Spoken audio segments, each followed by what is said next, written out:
Je dois dire que la société israélienne, elle maintient un racisme pendant toutes ces années. Et là, c'est mauvais, c'est méchant. La façon de traiter le problème, elle est toujours méchante. Elle est toujours méchante. Vous ne travaillez pas assez, vous ne faites pas assez, vous buvez le harak, et vous faites... Ça, c'est des choses qu'on a entendues il y a 70 ans, il y a 50 ans, mais pas aujourd'hui.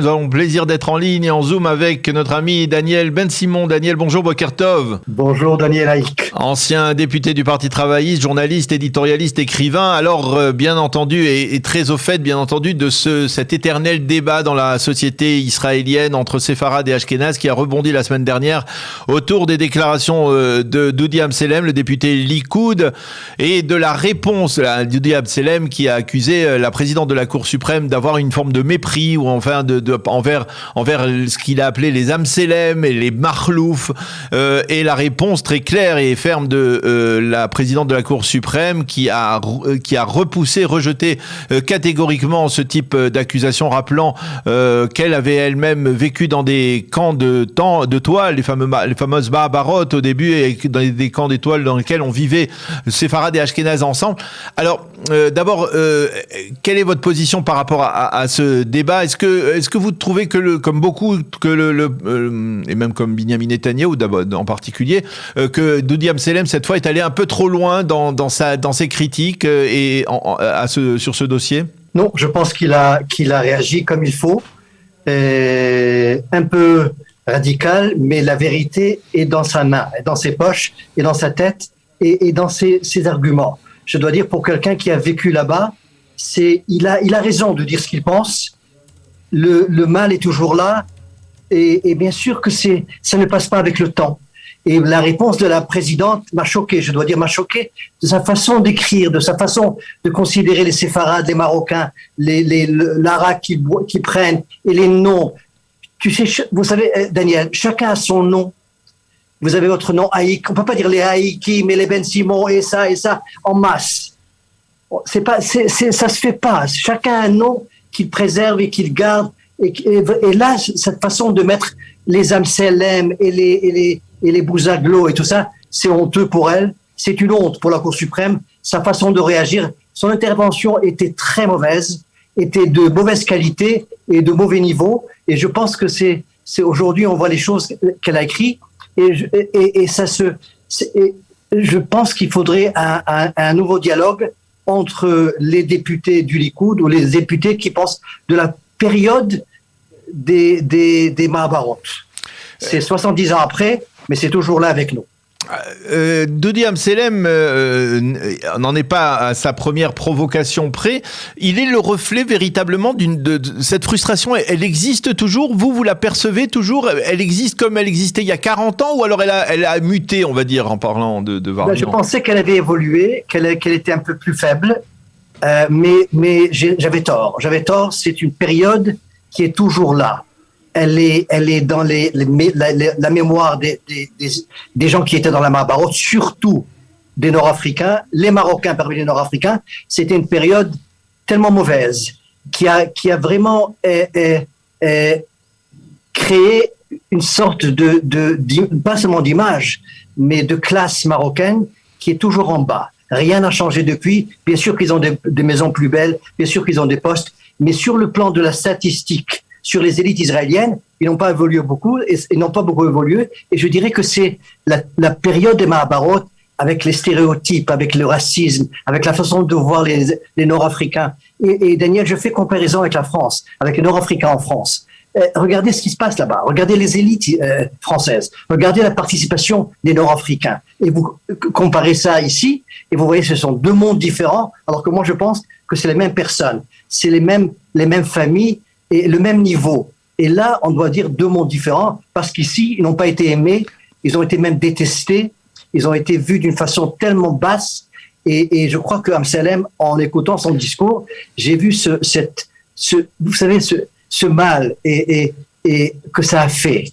Ça fait toujours mal. La période des Mahabarot, ça fait toujours mal. Mais pourtant, on peut dire qu'il y a des séfarades qui étaient d'origine, on va dire des villes de développement, qui ont bien réussi dans leur vie, qui ont grimpé dans la hiérarchie, dans l'échelle sociale, alors qu'il y a des Ashkénazes qui viennent par exemple de l'ex-Union soviétique, qui sont au bas de l'échelle encore. Comment peut-on continuer à avoir ce même dialogue, ce même débat, comme si rien n'avait changé?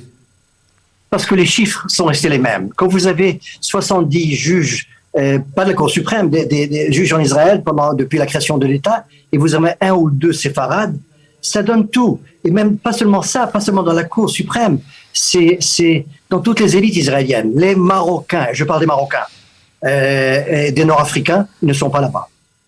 Et tant qu'ils sont pas là-bas, le problème demeure comme il était, parce que c'est ce qui compte, c'est la représentation. Tant qu'il n'y a pas de représentation, ça ne compte pas. Il y a la Knesset, parce qu'à la Knesset, on vote, on n'est pas nommé. Quand il s'agit de nomination, les séfarades d'origine nord-africaine ne sont pas là-bas. Dans toutes les élites des écrivains, les élites des médecins, les élites des gens qui dirigent ce pays, les Nord-Africains ne sont pas là-bas. Et comme j'ai dit, tant qu'ils ne sont pas là-bas, il faut qu'Israël donne une réponse. Pourquoi ils ne sont pas là-bas? Ce nouveau gouvernement a été nommé. Au début, il n'y avait aucun séfarade. Comment ça se fait alors qu'ils ont été... C'est pas normal. 70 ans après, c'est ça le résultat. Lapid, il forme un gouvernement avec Bennett. Il n'y a pas de séfarade. Il y a Gantz, il y a les autres, il y a tout ça. Mais il n'y a pas de nom séfarade. Il y avait une photo dans le journal avec 8 députés qui sont devenus ministres, les nouveaux chefs de ce gouvernement. Et il n'y avait même pas un. Même la photo n'était pas là-bas. Même vous savez, le minimum qu'il fallait. Et je crois que ça devient de pire en pire. Ça va de mal en mal. J'ai lu des milliers de réactions dans les réseaux sociaux à la suite de la crise Chayout et Amsalem. Et je dois dire qu'il y a tellement de méchanceté. Il y a tellement de méchanceté envers les Marocains, surtout les Marocains. Ça me dégoûte. Ça me dégoûte. Et je vous parle aujourd'hui comme un Israélien dégoûté de cette façon de... Mais regardez, les gens ont mal au cœur. Ils se sentent très mal. Un peu de sympathie, quelque chose qui dit quelque chose. Au contraire, allez-vous-en. Allez-vous-en de ce débat. On ne vous aime pas, vous êtes des primitifs, vous êtes de toutes sortes de choses. Et là, c'est ce qui compte. C'est la façon de traiter le problème, elle est toujours méchante. Elle est toujours méchante. Vous ne travaillez pas assez, vous faites pas assez, vous buvez le harak, et vous faites... Ça, c'est des choses qu'on a entendues il y a 70 ans, il y a 50 ans, mais pas aujourd'hui. Si vous avez raison, il y a des gens partout, dans les banques, dans les grandes compagnies. Et les séfarades sont là-bas. Mais dont le ton n'a pas changé. Le ton est toujours méchant, et contrairement à ce que j'ai dit à la France, où les portes sont ouvertes. Et les séfarades sont rentrés, et il y a qu'à voir qui sont les écrivains, qui sont les gens qui comptent dans ce pays. Chez nous, pas encore. Alors, à qui la faute? Parce que on va commémorer dans quelques jours le 30e anniversaire de la mort de Menachem Begin. On avait le sentiment que Menachem Begin avait restauré, on va dire, l'honneur perdu des séfarades en plaçant beaucoup au sein du Likoud. Aujourd'hui, il y en a aussi beaucoup à l'intérieur du Likoud, mais le Likoud a toujours été dirigé par des Ashkenazim aussi, hein, il faut bien l'avouer.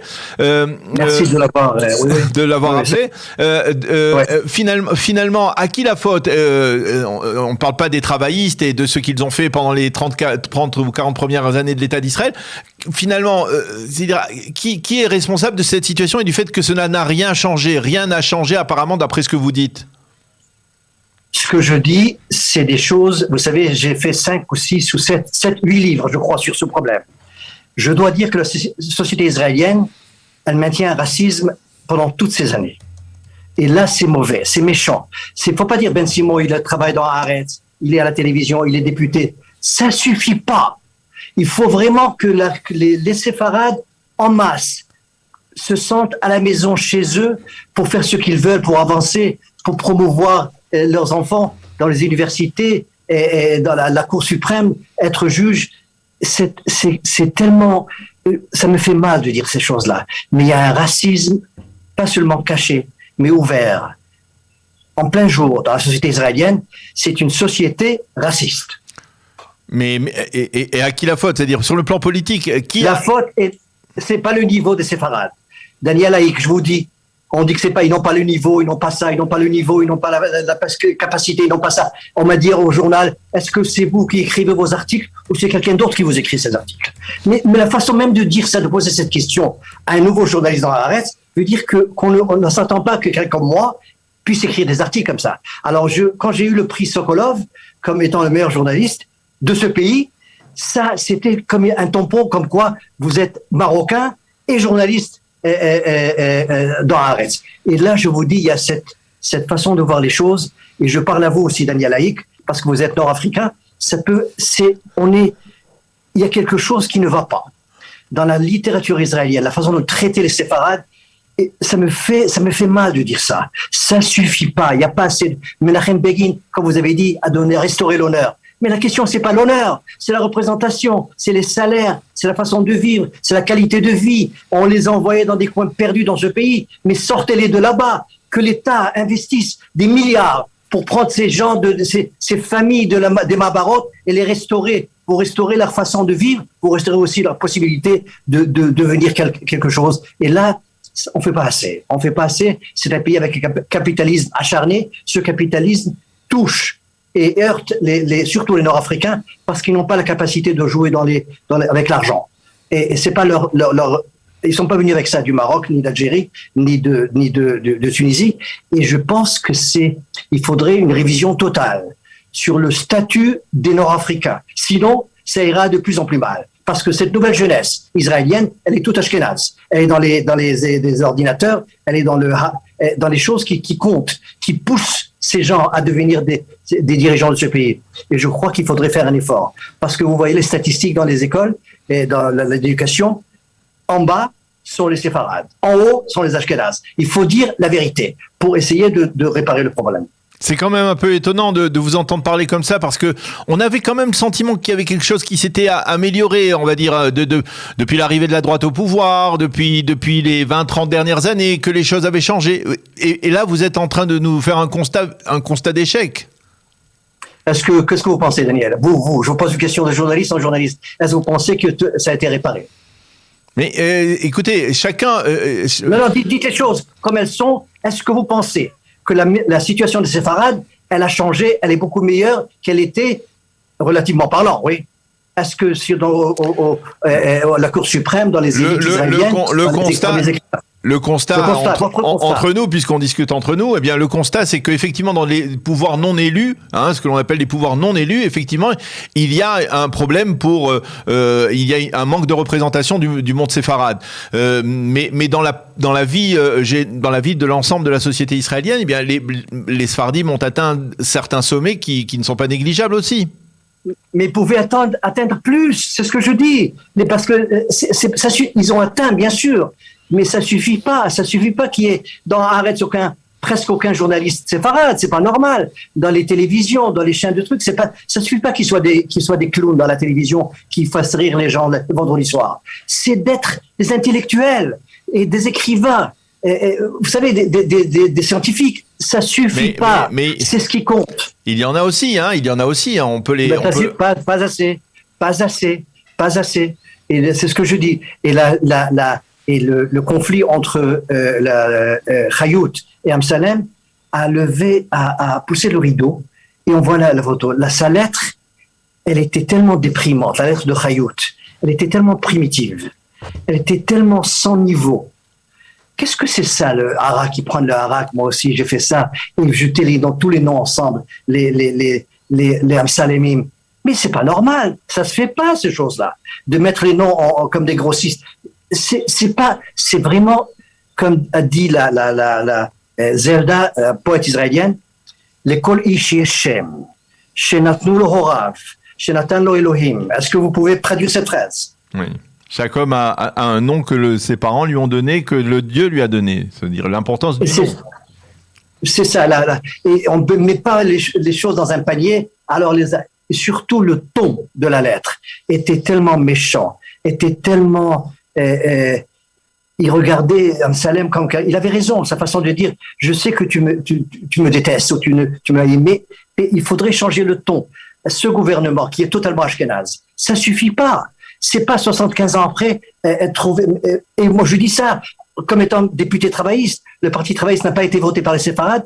Pour cette raison, Begin a été élu au Parlement pour cette raison, pour représenter les séfarades. Et Netanyahou, maintenant, sa mission, c'est de pousser, afin qu'il y ait une certaine égalité dans cette société, afin de donner la voix à ces jeunes séfarades de Kiryat Shmona, de Metula et de Sderot et de Ofakim. Pour le moment, ils ne sont pas là-bas.